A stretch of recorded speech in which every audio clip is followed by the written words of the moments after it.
Bonjour, voici la troisième et dernière partie de ce tutoriel, et en vitesse x2 cette fois-ci, sinon ça va être trop long. Alors sélection, à l'extérieur, dans le calque encre, vous voyez c'est pas assez serré, alors je vais faire sélection, modifier, dilater, et de 2 pixels. Là ça s'est resserré. Et ensuite je fais sélection, intervertir, pour que la sélection soit en fait celui du personnage. Alors j'ai fait un nouveau calque, le calque colo. Vous avez vu que j'ai pris la couleur dominante, c'est-à-dire la peau, parce qu'on voit plus de peau qu'autre chose. Et j'ai effacé les petits dépassements, parce que la sélection avec la baguette magique n'est pas toujours propre, mais efficace. Alors là, je suis revenue dans le calque encre pour pouvoir sélectionner les vêtements. Puis ensuite, voilà, avec le lasso, je prends tous les petits détails que la baguette magique a oublié de sélectionner. Je reviens sur le calque colo. Je choisis la couleur de la chemise. Là, j'ai choisi un gris un peu bleuté. Normalement, c'est noir, mais c'est mieux de faire un petit peu clair quand même. Voilà, vous avez vu, il y a des petits bouts qui n'ont pas été pris en compte, alors j'arrange un petit peu ça. Idem pour cette partie-là, je reviens au calque encre, je sélectionne ce que je peux, je fais dilater un petit peu, et ensuite je reprends encore au lasso. Et une fois que j'ai fini, je reviens dans le calque colo, et je vais dans édition, remplir, couleur de premier plan. Là c'est trop foncé, alors je change de couleur. Il y a un point commun avec la baguette magique et le pot de peinture, c'est que ça fonctionne sur des zones libres ou des aplats. C'est-à-dire que ça ne dépasse pas une certaine zone du style quand vous avez des pixels qui permettent de stopper la propagation, on va dire. Et donc c'est pour ça que au moment où je fais du remplissage, je n'utilise pas tout le temps le pot de peinture. Le mieux, par exemple, quand je fais une sélection et que je vais être sûr que tous les pixels sont bien remplis, je vais dans édition, remplir. Parce que même s'il y a des traits qui sont censés arrêter la propagation de la peinture, avec édition, remplir, ça prend toute la zone sélectionnée, peu importe ce qu'il y a dedans. Là, justement, il y a un truc assez intéressant, c'est que pour les cheveux, je me suis plantée. Vous allez voir ça. Alors là, je fais dilater et tout ça, vous voyez, je prends tous les pixels que je veux pour pouvoir remplir les cheveux. Voilà. Et bien évidemment, je vais me planter de calque et vous allez voir ce que ça fait. Je fais la couleur des cheveux, voilà. Et ben, voilà. Donc quand je me suis rendu compte, voilà, je suis partie sur le calque colo. Ça, c'est le genre d'erreur que je fais souvent. Et voilà, sur le coup, c'était facilement récupérable. Tout ce que j'avais à faire, c'était revenir en arrière et ensuite changer de calque. Donc pas de panique, si ça vous arrive, Photoshop peut vous faire annuler cette action. Et donc là, vous voyez les bouts de cheveux, il y a quand même encore la couleur chair qui traîne un peu partout dans les mèches de cheveux. Avec le pinceau, je remédie à ça, avec la gomme aussi. Alors pour le choix de couleur, pas de règle, ça c'est vraiment comme vous voulez. Ce que je fais là, ce sont des aplats. Pour savoir plus en profondeur ce que ça veut dire, je vous laisse regarder dans le dictionnaire ou sur Google.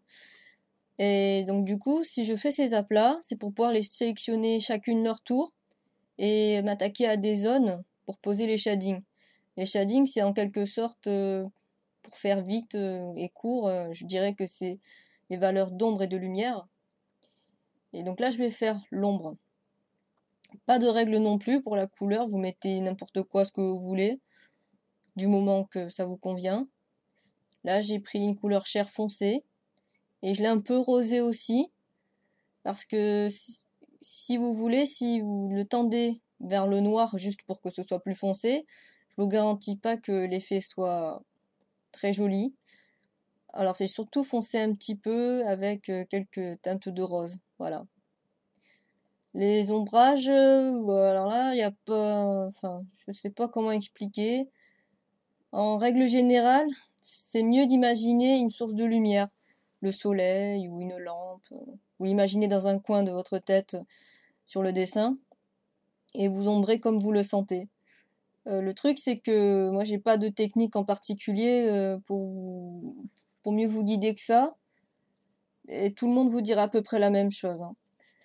Et évidemment, si vous savez pas certaines choses, enfin certains ombrages qui ont l'air vraiment très confus, genre sur des objets, tout ça, là aussi, même pour le corps, etc., il faut regarder les choses réelles. Il n'y a pas mieux que les choses réelles, encore une fois, pour ne pas vous tromper. Après, vous pouvez inventer dans le dessin, on invente tout et n'importe quoi comme ombrage. Vous regardez les dessins des gens que vous aimez, puis inspirez-vous de leur façon d'ombrer, ça marche aussi. Même quand c'est pas très réaliste, on peut quand même faire quelque chose de sympa du moment que c'est agréable à l'œil. Donc bon, vous voyez là, même là, j'ai pas trop d'idées sur la façon dont je vais ombrer ça. Tout ce que je sais, c'est que la lumière, je la vois plus ou moins en haut à droite par rapport à l'image. Et voilà, je vais vraiment au feeling. Il y a des endroits que j'aime bien ombrer, c'est surtout le bas du cou, le nez et le creux des yeux. Et un petit peu autour de la bouche aussi. Parce que ce sont des endroits où j'ai vraiment envie qu'on voit le volume. Et ce que je fais aussi souvent, là, comme vous êtes en train de voir, c'est les rougeurs sur certaines parties du visage. Là, je le fais seulement sur les joues. J'essaie de ne pas faire trop rose parce que sinon on aurait dit qu'il se maquille et c'est pas top. Je le fais aussi sur le nez de temps en temps. Là, c'est pas le cas, mais j'aime bien aussi le faire dessus. Là, il va y avoir une transition assez bizarre parce qu'en fait, Cam Studio m'a encore fait des siennes et il a planté la sauvegarde encore une fois et j'en ai marre. Je vais peut-être changer de logiciel. Pour l'instant, j'en connais pas, mais ça va pas tarder parce que franchement, des trucs comme ça, c'est assez gênant quand on fait des vidéos et qu'on n'a absolument pas envie de recommencer. Et comme là, vous voyez, j'ai pas eu envie de recommencer, je vais vous expliquer ce que j'ai fait. Je voulais vous montrer que quand on fait des ombrages et qu'on passe encore une couche plus foncée, c'est pas tout le temps nécessaire de juste faire une couleur plus foncée. Vous pouvez donner une harmonie différente en, par exemple, changeant de couleur comme j'ai fait là, c'est-à-dire j'ai un peu bleuté pour, euh, pour que ça donne une harmonie avec la couleur un peu rosée de l'ombrage. Vous pouvez essayer avec d'autres couleurs, genre un petit peu violet, un petit peu vert, comme vous voulez en fait. C'est juste pour changer un peu d'ambiance, alors que j'aurais pu faire quelque chose de juste foncé. Bah, après, si vous aimez pas, ne le faites pas, hein. Vous faites juste une couleur foncée et on n'en parle plus. Là, c'est vraiment pour vous montrer d'autres alternatives que seulement foncer et éclaircir l'image, vous voyez. Donc voilà, là je vous montre au moins ce que j'ai fait sur les cheveux. C'est à peu près la même chose que ce que j'ai fait sur la peau, heureusement, parce que je me sentais vraiment pas de recommencer. Et là je vous montre un peu la brosse que j'ai utilisée, c'est la brosse ronde. Vous voyez aussi sur quoi j'ai coché. J'ai aussi baissé le pas pour éviter les ronds tout moches que je vous ai montré au début de la partie 1. Tout à l'heure je vais vous montrer une astuce qui peut être utile. Parce que là, si j'ai pu sélectionner les cheveux avec la baguette magique, c'est parce que c'était un aplat. Et si plus tard vous voulez y revenir, mais avec une sélection qui est exactement la même que celle-ci, c'est plus possible avec la baguette magique. Donc ce que vous allez faire, c'est avant de désélectionner les cheveux, vous allez enregistrer la sélection. Vous allez dans sélection, mémoriser sélection, vous nommez, et voilà. Là, je vais faire un remplacement de couleur. Parce que je trouve que c'est pas assez bleu. Là, je vérifie la tolérance qui montre à quel endroit je vais modifier la couleur. Là, vous voyez avec teinte, jouez avec les teintes, cherchez ce que vous préférez voir sur l'image. Là, j'ai tendu vers un bleu et j'ai baissé la saturation pour que ce soit un peu plus gris. Ensuite, je passe à la brillance des cheveux. Il y a une multitude de façons de le faire. Regardez sur des modèles que vous aimez bien et faites avec. C'est tout ce que je peux dire. Là aussi, pour les mèches, ça dépend vraiment du mouvement que j'ai donné aux cheveux. Donc j'essaye de suivre les lignes comme j'avais prévu au départ. Pour ça aussi, c'est une question de feeling. Maintenant, passons à l'étape suivante, pour aller plus vite. Là, je vais donc faire le petit badge doré. Je le sélectionne. Je mets un peu d'ombrage en baissant le flux. Je le bleutte un petit peu pour aller avec le reste. Là, j'utilise l'outil densité, vous voyez. Par contre, protéger les tons, moi je l'enlève. Parce que sinon, ça ne tend pas assez vers le blanc au moment d'éclairer le petit bouton. Essayez par vous-même, vous allez voir. Ensuite, les yeux. C'est qu'un petit détail parmi tant d'autres, mais je trouve que les yeux, quand il y a beaucoup d'espace à colorier, il faut savoir les mettre en valeur. Parce que les yeux, c'est pas qu'une question de forme, c'est aussi une question de couleur, et la façon dont le dessinateur le traite peut donner des indices sur le personnage. Enfin, c'est con à penser comme ça, mais c'est vrai, quoi.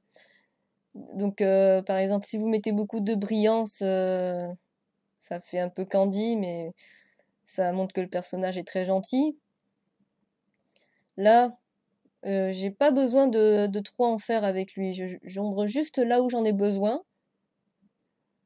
Là, je fais l'ombrage sombre. Et ensuite, je rajoute un peu de gris pour que ça a l'air bleuté comme tout le reste. Et avec un nouveau calque que je vais ouvrir par-dessus l'ancrage, je vais mettre un tout petit point de blanc. Voilà, pour ce personnage, c'est amplement suffisant. Ça a l'air fini comme ça, mais je vais vous apprendre à embellir encore un tout petit peu plus. Là, sur le calque encre, j'ai cliqué l'icône à côté du verrou.